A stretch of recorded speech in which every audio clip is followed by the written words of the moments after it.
Taking a break from his busy schedule of hand-washing and rewatching Tiger King. It's time for BSing with Big Nate.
Welcome into another edition of BSing with Big Nate. I'm Big Nate.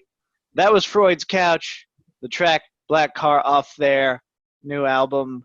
Well, we'll go with new. March isn't that far removed, especially in quarantine time, off of their latest Psycho A. I am joined today by drummer Nick. How you doing Nate. today? Good, Nate. How you making out? Fair to Midland. Can't complain too much. Weather's finally cruised down here. Of course, you could probably talk about weather more than me, being up in northern Canada. When was your last snowfall? Last week we had some snow, actually, so we're finally, I think we're finally past it. Finally got my snow tires off my car, so we're ready for the summer. What does summer look like there?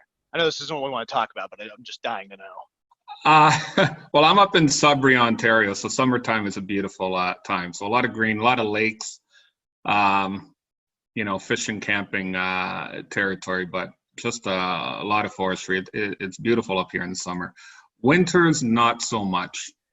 A lot of rock, a lot of, tons of snow. And just for some trivia for you, Sudbury, actually, the town we hail from, is well known for your American NASA astronauts in the 60s. They came here because of our landscape is very similar to the moon. So they did a lot of their training up in Sudbury. That's what we like. We like fun little tidbits like that. So tidbits apart from music, yeah. So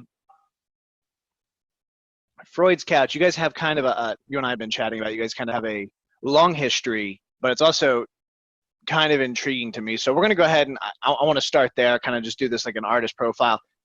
How did Freud'z Couch first form? Well, we're going back a lot of years now, early 90s. And basically a couple of post-secondary schoolmates got together. We were taking some music classes. Our original bass player at the time, who was a good friend and a high school lifelong friend with Don, our guitar player. And I met the original bass player in music class, and we both had a desire to pursue some rock and roll dreams. And he got us together with Don, the guitar player. And we went a while to look for the perfect singer. It took us about a year and a half before we found a singer. So in the early 90s, we found Patrick, or we came across Patrick, and we just gelled. And for about 3 years, we went through a rotation of multiple bass players, but since 96, it's been Vinny came on board playing bass in 96. I won't bore you with the details as to what happened during those 3 years with the original bass player, but we've been writing and recording for the most part ever since, except for that long break between 2003 and 2016. But it started as schoolmates. Let's talk about that break. To go from 2003 to 2016, where you're coming back to kind of just get together and see if those creative juices were still there. What was going on in those breaks for each of you? Was it just kind of starting a life, building a career, or? For two of us, it was completely starting a life. Don, our guitar player, and Vinny, our bass player, they've never stopped with the music, and they have other projects they do, highly involved in music. But we basically did a 10-year run pursuing the dream, like anyone, loving, having that passion for music. And 2003, when it after a couple of albums that were out, multiple singles, it's like applying for a job when you're dealing with major record labels. You're sending in stuff, they give you the standard thanks but no thanks, not what we're looking for, or we need a little bit more. After 10 years and spending thousands and thousands and thousands of dollars recording, going out on the road, promoting yourselves, that dream just wasn't happening. And life started to take over. So Don, our guitar player, was the first to have kids. He made a move out of Sudbury. He moved out to Ottawa. The rest of us were left here in Sudbury.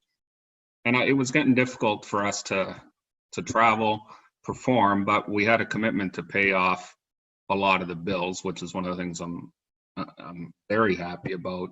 But basically, when all our bills were paid through the gigging, we did a lot of gigs where we would pay for our food and drink, maybe the gas. The rest of the money went back into an account to pay off the thousands of dollars of debt. After that, we just decided, you know what, it's time to pursue our life dreams, family, those kind of things. We all started to have kids, fell in love, marriage, all that. And for a couple of us, well, for all of us, that became the priority. Long story short is family took over, and raising kids became the priority, and we had no regrets because we thought we gave it an honest shot. We did 10, 11 years of pursuing the dream. But then 2016 rolls around and giving it another shot. What ended up happening there? What was the genesis of, let's see if we can do this again?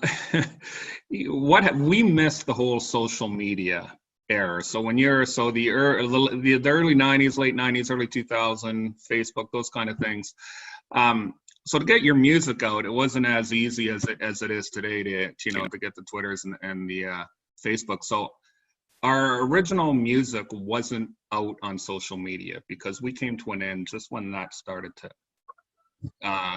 boom. And talking to just a new friend, a musical drummer friend about, oh yeah, I used to play in a band. One of those used to play in a band a long time ago. Our music is out there, but I don't know how much of it you can hear. And we only had our stuff out on CD Baby at the time. So to sum that up, he goes, well, I'd like to hear all your other stuff. Do you have more? And then thinking back, I know that we recorded a lot of stuff that wasn't on CD Baby. I reached out to our guitar player, and we pretty much all lost touch. We moved on to our lives. And basically said, you know what, we should put out some of that early stuff now that there's a social media thing. And Don, to his credit, his response was, hell no, why don't we see if we can write another song? and it was, what do you mean, right? And what would we do with it? Well, maybe record it. We'll put out something new instead of the old stuff. And basically that was the genesis of it. It was reaching out to the other guys to see, you got any interest to see if we can even write a song? The other guys said, what the hell, why not? Let's try it. We got together in a barn on a Saturday afternoon, and after about 4 hours, 3 songs came out of that jam, and we thought, wow, that was a little, I don't want to say it was easy, but easier than we thought. It was like 13 years hadn't passed, so we still had an ability to put some original music there.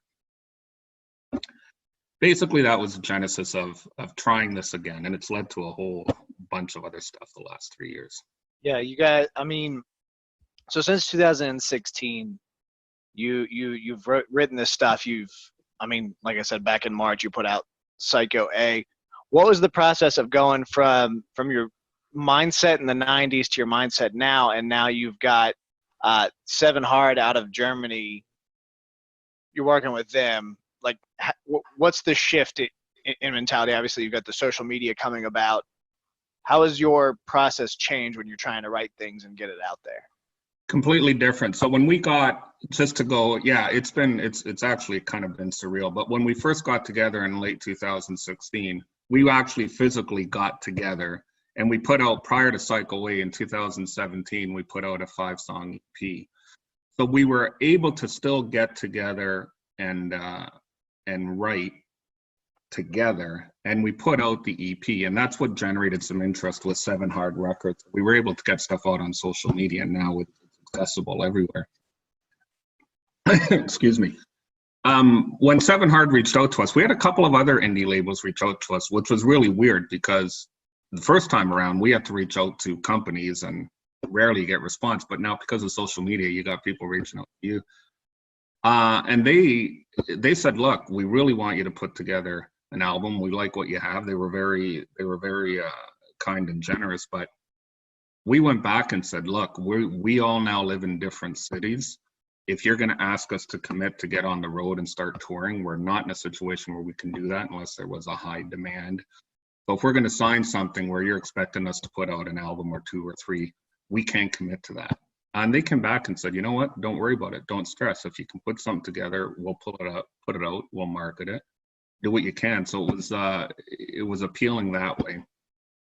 So we signed, but I guess back to your question as far as the process, completely different because we weren't able to get together in the same room, all 4 of us, to write songs. So that was generally the normal process first time around. This time around, everybody wrote and recorded the songs pretty much individually. And if it wasn't for Don, our guitar player, he set out a foundation for songs. The last thing that was done was the vocals and the lyrics and the melody. So it was an entirely backwards process. Everybody, for the most part, was working alone on it. We didn't think we could pull it off. And shockingly, surprisingly, we pulled off what we feel is probably one of our stronger albums. No, it's a fantastic album. I kind of see. So full disclosure, Nick was kind enough to reach out to us and send us some of Freud'z Couch's work, and I was kind of listening, and I was like, man, this really rocks. And it's not like anything I've ever heard before necessarily. Like, I can hear that there's a lot of influences there, but it's definitely very uniquely Freud'z Couch. Like now at this point, I could pick it out and be like, oh, I know that. Black Car, the single is the one that ended up getting me hooked, and kind of just dug through and have been putting it on Spotify, doing stuff around the house, and there are some things in there that really jam. But oh, good Lord. Sorry, I was on another path there. The power of social media is where I was trying to go with that. You're able to find us down here in the New River Valley and reach out to us. And I think as a band that took that shot initially and then is now kind of doing something, just trying to focus on the music and writing the music, you can reach out. You've got the internet at your fingertips. So I have to ask, being that you guys aren't necessarily planning on committing to a tour or something like that, what's on the horizon going forward? I know we're just 2 months out from the release of the album, but are you guys working on more stuff? Well, right now, a lot of promotion. So you're right. And just with social media, about me reaching out to you. So I've kind of become somewhat, quote unquote, managing or the band because of social media. So you can reach out to, radio. You can just reach out to anyone. Specifically to kind of help with some of the promotion of the music, hence us reaching out or myself reaching out to you. So promotion right now is the key for us. We want to, we're getting thousands of, I wish I can tell you millions, and we're getting heard in places around the world now because of social media. Something we never could have imagined 20 years ago when we were out there promoting this stuff on the road. So we want to get the music out there heard. That'll give us an opportunity, if we can create a large enough audience, to continue to do this. So right now it's trying to maximize the promotion of this new album as much as possible. So that's the short term. Long term, we'll wait and see what's happening. But it's creating a bit of a buzz because for the first time ever, the company 7 Hard has asked us to first for us, shorten Black Car. So next Friday, there's actually going to be a shorter version, an edit, a single version of the song. Because right now there's just the album version that you've been out listening to. There'll be a shorter version coming out next Friday. And that's one thing that's changed with us. We've grown, something we never would have even considered doing 20 years ago. If somebody were to ask us to alter, even if it would have been better for the song. We were stubborn in that way, but we've been more open to, okay, maybe it might be a little bit more radio friendly if we shorten it down to closer to 3 minutes opposed to 4 minutes. Gotcha. So promotion, speaking on that, where I've been listening on Spotify, trying to get those Spotify numbers up for you guys. Where all can everyone find Freud'z Couch? All streaming services right now, because of all streaming services. We do have CDs, hard copies of CDs out. Sadly, people aren't buying CDs anymore, so we have to take advantage of the iTunes, the Deezers, the Google. It's worldwide, and it's on every streaming service, and that's thanks to 7 Hard to make it available to people worldwide. So it's accessible online, limited CDs. Up here in Canada, I can ship you some directly, but I don't think you'll be finding any in any record stores anytime soon. We can hope. Yeah, although I will tell you this, we have been talking about one thing which would be a dream, and we may look at this later summer, is actually putting it out on vinyl. Something we've never done, but vinyl, I think you're well aware, has come back. So there is some talk of potentially doing a limited vinyl edition of this new album. I would be absolutely in love with a vinyl, but I'm one of the few, I prefer to have, it's funny, I was mentioning, I'm hearing you guys on Spotify. I'm very much someone who likes to have a hard copy in front of me because I'm of the belief that it was a labor of love all the way from the initial phase of the writing through deciding an album cover, deciding on the packaging. There's stuff that goes into a lot of thought that goes into that. So that's something to me where I've become a bit of a collector, and I have this really, I'm sure my wife hates it, I have this really nasty habit of I'll discover a band and then it's all right, I just gotta go ahead and buy everything. Gotta have it. I'm a completist with that. So vinyl, I think, would be very cool to look at. Where can they find you on social media? Of course, Facebook, Freud's Couch. You're going to be tagged in this video, but Twitter, the Instagram, Facebooks. There's the Bandcamps. There's the SoundClouds. It's been a learning experience the last 3 years. So, and this is stuff we were never part of up until about 2017. So we're trying to get it out there as much as possible. So pretty much you Google the name Freud's Couch. Interestingly though, spelling with the Z, that's created a bit of problems because it's not spelled correctly. It's supposed to be apostrophe S, and I've recently discovered something. I won't go into details into why we spell it with the Z, but that's a whole other story. But I recently discovered now with technology, with the Alexas and the Siris of the world, if you'll say like Alexa or Siri, play Freud's Couch, I guess there's a mechanism in there where it spells it out, and they spell it properly with an apostrophe S. So they have a hard time finding it because it doesn't spell it with the Z. So one of those things that might come back to haunt us unless they change the way they do the searches. I didn't even think about that. That's a good point. We rarely use our home assistant, but I didn't even think about that. That's that's a good point. Before we get off here, I do want to go ahead. There's one more question that if I don't ask you, my boss will be mad at me for himself. So I've got to ask what you play. What I play as far as what instrument I play? Drums. Yes. What your kid is, yeah. Well, what my kid is. Oh, is your boss a drummer? Yes. I play and I love it. Yamaha Maple Absolute series. I've fallen in love with the Yamaha series. One of the record store guys out here, actually I should give him a shout out, Angelo. We just announced he's going to retire, but I've been buying a lot of my drum equipment through him, and he got me hooked on the Yamaha product. What does your boss play? Do you know? Pearl? Is that going to be head, or is that going to be the kit? Good No, Lord. that would be a kit. There's both. Yeah, so Pearl, I'm pretty sure. I know his cymbals are all Zildjian. I was a Sabian guy, but I've just rediscovered pasty cymbals and hi-hats, and much of the recording process this time around, I changed my cymbals. But anyway. See, I know my boss watches these, and I know, like right now at this moment, he's like, "You idiot!" Just throwing something at his screen as I with the Pearl drum set. But I couldn't remember his brand. See, I always played bass, so you're a player. Yeah. Whatever I could get my hands on, I was usually playing an Ibanez. Did have a Dean for a while. Of course, I've had to shelf those as a career moves on, and time is a valuable thing that I don't have enough of. But no, very exciting stuff coming out of the Freud's Couch camp. Of course, you can check out Psycho A, pretty much, like you said, any streaming service. Give him some love on Facebook, Twitter, Instagram. And Nick, thank you so very much for joining me. Hey, Nate, thanks for giving me the time to talk about the band. We really appreciate it. For all the guys. All the best to you. My pleasure.